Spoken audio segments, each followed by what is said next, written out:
عرفان لکھنوئی کا سلام ہے. صلوات پڑھی ہیں.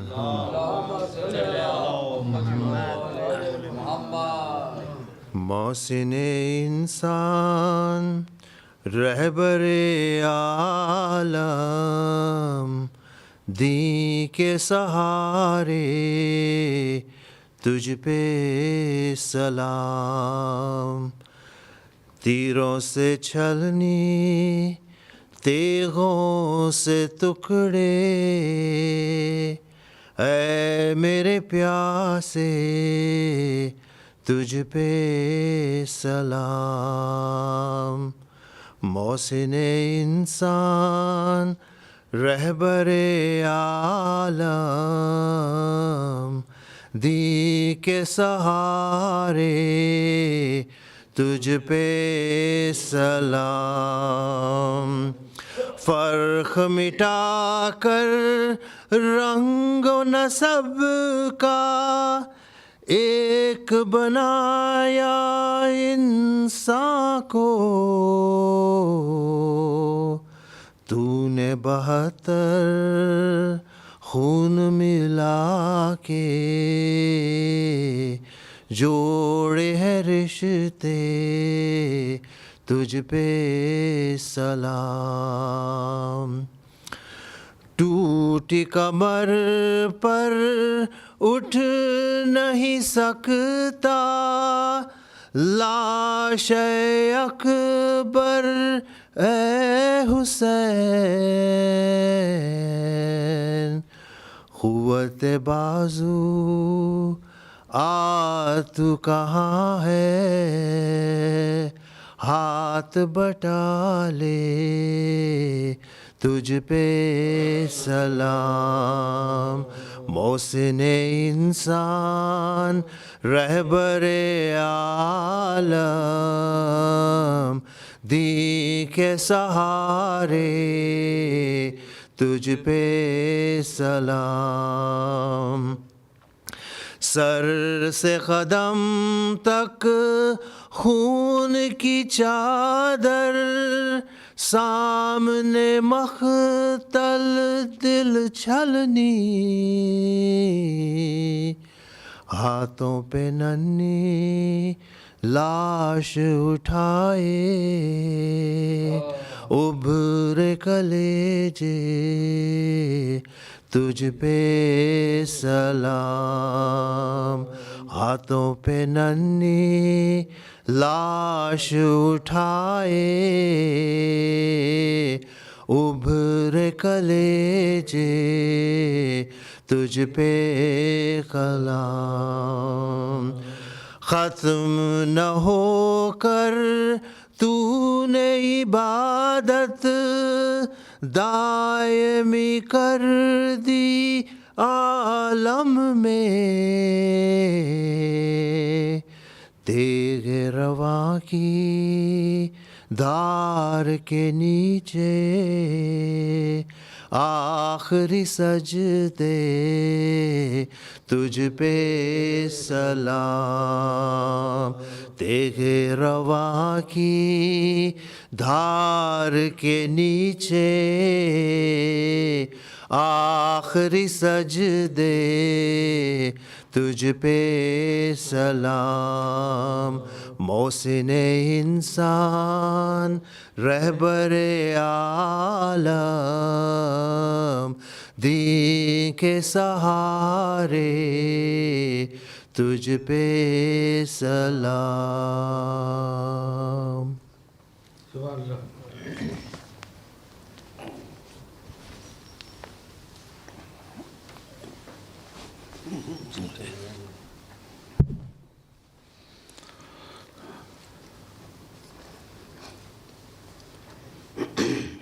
تو 4 مصرے آپ جو کہے سنا دیں.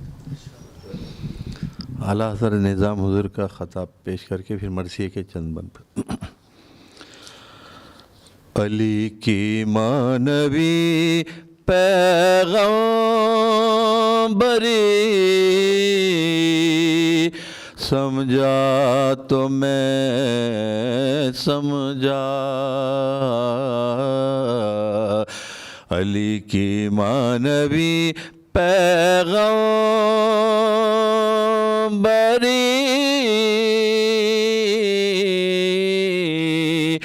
سمجھا تو میں سمجھا وفور عشق کی معرفتگی سمجھا تو میں سمجھا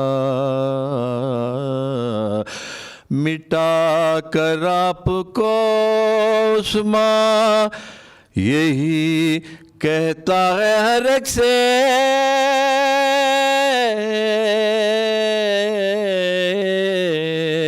مٹا کر آپ کو عثمان یہی کہتا ہے ہر ایک سے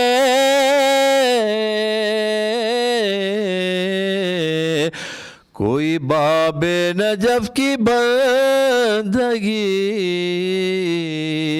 سمجھا تو میں سمجھا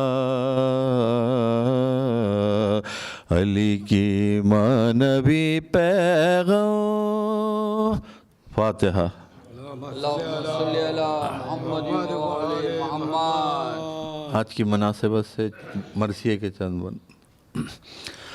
قاسم جو ہم شبی ہے جناب امیر تھا اس وجہ سے وہ غیرت مہر منیر تھا اور عاشق جمال شہ بے نظیر تھا پروانہ چراغ رسول خدے اکبر سے کہتا تھا کہ چچا تو امام ہے اے بھائی جان ہم تو تمہارے اے بھائی جان ہم تو تمہارے غلام ہیں. یہ کہتے تھے کہ تم میرے دادا کی شان ہو دل ہو جگر ہو آنکھ ہو بھائی کی جان ہو اے بھائی جان کیا تیری خوبی بیان ہو حضرت حسن کی طرح سے شیریں زبان پھر پیار سے وہ ہاتھوں کو گردن میں ڈال کے کہتے تھے قتل ہوں گے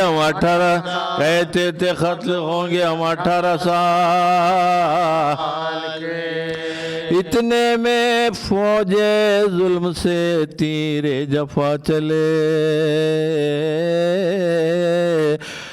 اور یہاں سے پیشوائی کو اہل وفا چلے آئے خدا کی سمت سے سوئے خدا چلے کہتے تھے شاہ زور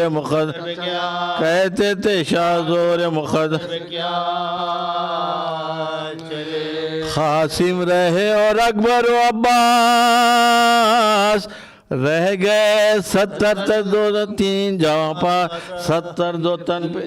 جواں پاس رہ گئے اس غم سے جو حسین سے حالت ہوئی تباہ اس غم سے جو حسین کی حالت ہوئی تباہ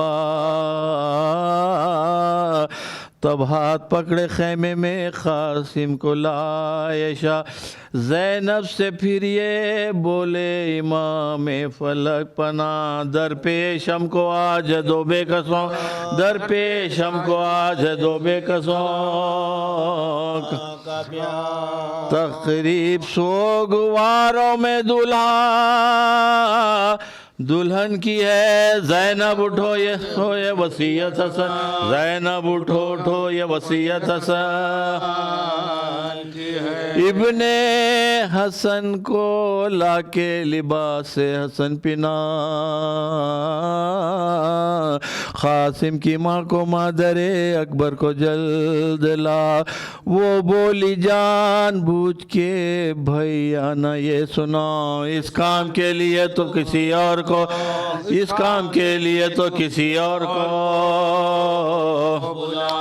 ماتم کے گھر سے کوئی بھی جاتا ہے بیاہ میں بیٹا مئی کو کوئی بلاتا ہے بیٹا مئی کو کوئی بٹھاتا ہے پیار جن ہاتھوں سے کہ بیٹوں کے لاشیں اٹھاؤں میں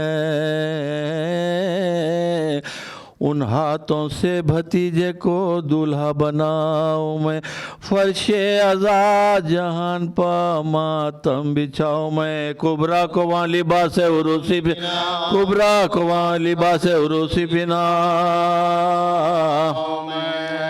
کیوں کر بھلا اس سے ہو جو خیر خواہ ہو میری تو یہ دعا ہے مبارک بیاہ ہو یاد ہے بخیر فاطمہ صغرا نہیں ہے یہاں رخصت کے وقت کہتی تھی مجھ سے وہ ناتواں قاسم کا بیاہ ہوئے سفر میں جو ناگاں تم مجھ کو یاد کر کے بلا تم مجھ کو یاد کر کے بلا لیجیے افسوس کی جگہ ہے کوئی نہ مبر نہیں قاسم کا بیاہ ہوتا ہے اس کو خبر قاسم کا بیاہ ہوتا ہے اس کو خبر نہیں شے نے کہا بہنا تردد کرو ذرا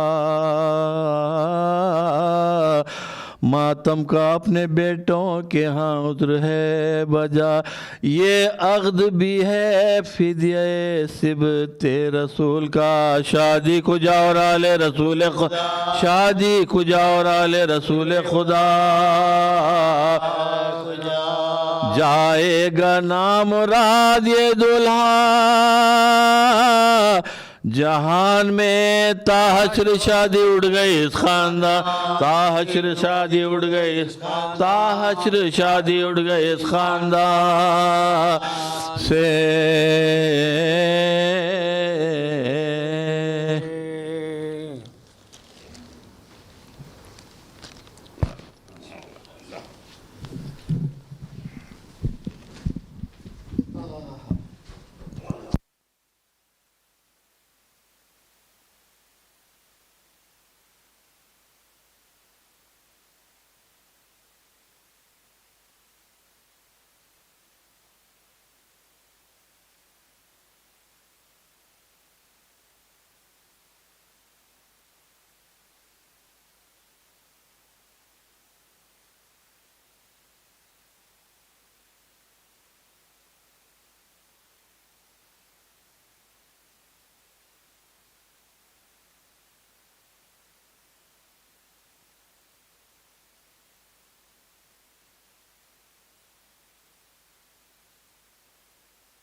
اعوذ باللہ من الشیطان الرجیم بسم اللہ الرحمن الرحیم الحمد للہ الذی ہدانا لہذا وما كنا لنهتدي لولا ان هدانا الله لقد جاءت رسل ربنا بالحق الصلاة والسلام على النبي الأمي القاتم لما سبق والفاتح لمن غلق المعلن الحق بالحق أبي القاسم محمد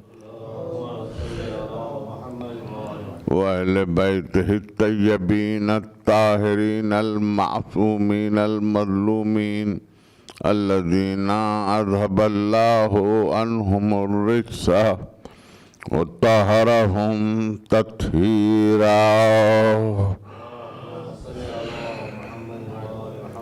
أما بعد فقد قال الله سبحانه وتعالى في محكم كتابه الحكيم ولمن انتصر بعد ظلمه فأولئك ما عليهم من سبيل صلوات. آپ حضرات کا میں شکر گزار ہوں کہ مسلسل آپ زحمت فرما رہے ہیں اور اپنی فقر فہمی و فقر شناختی کی وجہ سے میری ہمت افزائی بھی فرما رہے ہیں۔ ہم گزشتہ 6 دنوں سے کربلا کا اثر عالم انسانیت پر کے پہلو پر غور کر رہے تھے۔ اس میں مختلف عناصر، مختلف زاویے نگاہوں میں آئے۔ یہ میری 7ویں تقریر آپ کی سماعت کے لیے ہدیہ ہے۔ ہم یہ تو نہیں کہہ سکتے کہ ہم نے عنوان کا کوئی حق ادا کیا۔ عنوان بحر بیکراں ہے، تکلم اپنی حدود میں ہے، لیکن جو کچھ بھی عرض کیا جا رہا ہے وہ اس لائق ہے کہ اس پہ تھوڑی سی توجہ کی جائے۔ کل کی تقریر کے آخری جملے یہ تھے کہ کوئی دل ایسا نہیں جو محبت سے ناآشنا ہو۔ حسین ابن علی کی سلطنت اقتدار و حکومت کی سلطنت نہ سہی اور اس سے ان کو کبھی کام بھی نہیں رہا۔ وہ بتلانا بھی یہی چاہتے تھے کہ وہ کسی ذاتی مفاد یا کسی اقتدار کی وجہ سے میدان کربلا میں نہیں ہیں۔ وہ ظاہر یہ کرنا چاہتے تھے کہ دین حق دن بھر کے لیے نہیں، وقت اور زمان و مکان کے لیے نہیں، بلکہ دین قیامت تک کے لیے ہے، فلاح انسانیت کے لیے ہے۔ یہ اور بات ہے کہ وہ کسی نہ کسی جگہ تو آنا تھا اس دین کو، تو ذات واجب نے اس کے لیے مکے کو قبول کر لیا۔ اگر ان نکات پر آپ کی نگاہ چلے تو وقت تو نہیں ہے، لیکن میں کوشش کرنا چاہتا ہوں کہ اسلام کب سے ہے؟ کیا اس وقت ہے جب وحی نازل ہوئی، یا اس وقت ہے جب تک کہ ذات واجب نے یہ سوچا کہ انسان کے لیے ہدایت لازمی ہے؟ ذرا سا اس پر اگر توجہ ہو جائے تو پھر بہت سارے مسائل یہیں حل ہو جاتے ہیں۔ دنیا نے اسلام کو صرف اس وقت دیکھا اور نبوت کو بھی اسی وقت دیکھا جب وہ ظاہر ہوئی ہے، لیکن سرکار رسالت مآب سے کسی نے پوچھا کہ متى وجبت لک النبوہ، آپ پر نبوت واجب کب ہوئی؟ دی گئی نہیں، لی گئی نہیں، عطا کی گئی نہیں، بخش دی گئی نہیں، آپ پر نبوت واجب کب ہوئی؟ آپ نے فرمایا وَآدَمَ بَيْنَ الْمَاءِ وَالطِّينِ، آدم ابھی مٹی اور پانی کی منزلوں میں تھے، میں نبی تھا۔ تو کوئی دین تھا، کسی کو خبر پہنچائی جا رہی تھی۔ یہ دین ایک تسلسل سے آیا، متواتر ہوتے ہوئے آیا یہ دین۔ اور جب متواتر ہوتے ہوئے آیا تو سرکار رسالت آخری منزل پر نبوت پر فائز ہوئے۔ وحی کا سلسلہ دراز رہا، وحی آتی رہی، قرآن نازل ہوتا رہا۔ 11 ہجری سرکار رسالت مآب کی شہادت، اس کے بعد امیر المومنین کا دور 40 ہجری، امام حسن 55 ہجری، امام حسین 10 محرم 61 ہجری۔ ہم یہاں رک رہے ہیں، لیکن دین آگے بڑھتا چلا۔ اس کے بعد عابد بیمار 95 ہجری، امام محمد باقر 102 ہجری، امام جعفر صادق علیہ السلام 148 ہجری، امام موسی کاظم علیہ السلام 175 ہجری، امام علی الرضا علیہ السلام 202 ہجری، امام محمد التقی علیہ السلام 220 ہجری، امام علی النقی علیہ السلام 248 ہجری، امام حسن عسکری علیہ السلام 260 ہجری۔ اب اس کے بعد جو دور ہے حضرت حجت کا، وہ دور تو جاری ہے۔ صلوات ارشاد فرمائیں بر محمد وآلہ۔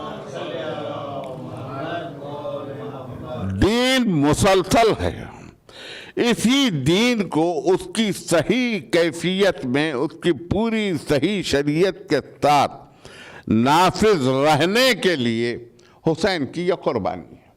لیکن یہ تو ان لوگوں کے لیے سمجھ میں آنے والی بات ہے کہ جنہوں نے اسلام کو قبول کیا. میں ایک نیا پہلو تقریر کا یہ لیا چاہتا ہوں کہ کچھ صفتیں ایسی ہیں کہ جو ہر مذہب میں، بلکہ اگر کوئی مذہب پر نہ بھی ہو، دہریہ بھی ہو، تو اس کے پاس بھی یہ چیزیں مستند ہیں. مثلا سچ. ساری دنیا یہ کہے گی کہ سچ اچھی چیز ہے. قتل انسانی ساری دنیا کہے گی بری چیز ہے. عدل و انصاف ساری دنیا کہے گی اچھی چیز ہے. ظلم ساری دنیا کہے گی کہ یہ بری چیز ہے، وہ مسلمان رہے نہ رہے.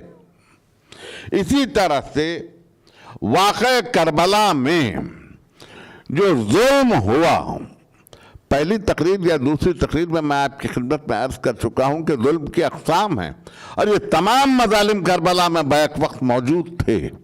حسین ابن علی نے اس ظلم کو ایک شکست فاش دے کر، سر تو کٹا ہوتا ہے ان کا، گھر تو لٹا ہوتا ہے ان کا، خاک و خون میں تو مل گئے، بچے اسیر تو ہو گئے، لیکن حسین نے ایک بنا رکھ دی کہ انسانیت جب کبھی ظلم کے خلاف، جبر کے خلاف، استبداد کے خلاف آواز اٹھانا چاہتی ہے تو حسین سے پہلے اس کو کوئی ہستی نہیں مل رہی تھی جس کو وسیلہ بنا کے آواز اٹھا سکے. حسین نے قیامت تک عالم انسانیت کو ایک مضبوط وسیلہ دے دیا. میرا نام لو، یہ ظلم کے خلاف خود بخود ایک آواز. ایک صلوات ارشاد فرمائے بر محمد. اب یہاں کل کی تقریر سے اب میں مربوط ہو گیا. کل میں یہ کہہ رہا تھا کہ حسین کی حکومت سروں پہ نہیں ہے. سر نہیں گنے، حسین کی محبت پہ سر نہیں گنے جاتے. ایک بات میں آپ سے کہتا ہوں، شاید آپ کو یاد ہو اسی تقریروں کے سلسلے کی ایک بات کہ ابلیس نے کہا تھا کہ میں سب کو بہکا دوں گا مگر ان کو نہ بہکا سکوں گا جو تیرے مخلص بندے ہیں. سب میں اکثریت ہے، میجورٹی ہے، ان کو نہ بہکا سکوں گا. میں اقلیت ہے، مائنارٹیز ہیں. تو یہ کوئی نہ گنے کہ میجورٹی کدھر ہے، مائنارٹی کدھر ہے. یہ اصول دنیا کی حد تک شاید صحیح ہو تو ہو، میں اس پہ تو کوئی تبصرہ نہیں کر رہا ہوں، اس لیے کہ میری تقریر کوئی سیاسی تقریر نہیں ہے. لیکن میں یہ ضرور کہوں گا کہ اکثریت میں صرف سر گنے جاتے ہیں، عقلیں نہیں دیکھی جاتی. حسین نے سروں پہ حکومت نہیں کی، دلوں پہ حکومت کی ہے. جہاں دلوں پر حکومت ہو وہاں محبت اس کا لازمی ایک نتیجہ ہو جاتی ہے. کل کی تقریر میں ہم محبت تک پہنچے تھے، انس، الفت، محبت. اس کے بعد ایک کیفیت ہے، اور میں وہیں سے اس سلسلے کو تقریر کو مسلسل کیا چاہتا ہوں تاکہ کسی نتیجے پہ میں پاس. محبت کے بعد جب اس منزل سے انسان گزر جاتا ہے تو پھر ایک اور منزل ہے. لیکن اس منزل تک پہنچتے پہنچتے آپ کی خدمت میں یہ عرض کروں کہ نماز کا لفظ قرآن میں نہیں ہے، روزے کا لفظ بھی قرآن میں نہیں ہے. اس لیے نہیں ہے کہ یہ لفظ فارسی کے ہیں، قرآن عربی میں نازل ہوا ہے، لیکن عشق خالص عربی لفظ ہے. اس کے باوجود پورے قرآن میں عشق کا لفظ نہیں ہے. اس لیے کہ محبت سے گزر کر انسان جب عشق کے مرحلے میں داخل ہو جاتا ہے تو عشق کی سرحدیں جنون سے جا کے مل جاتی ہیں. جب محبت کو عقل کے ساتھ شدید کیا تو اس کو مودت کیا کہ قُل لَا أَسْأَلُكُمْ عَلَيْهِ أَجْرًا إِلَّا الْمَوَدَّةَ فِي الْقُرْبَى. میں نہیں چاہتا تم سے کوئی اجر رسالت سوائے اس کے کہ میرے اقربات سے شدید محبت کرو. اس مودت کو میں ذرا سا آسان کر دوں. انکنڈیشنل افیکشن، جہاں کوئی شرط نہ ہو، انکنڈیشنل افیکشن، محبت ہی محبت ہو. اس محبت ہی محبت میں کوئی کیفیت ایسی بھی تو ہونی چاہیے کہ آدمی کھینچے، اور ادھر سے بھی اگر رسپانس ہو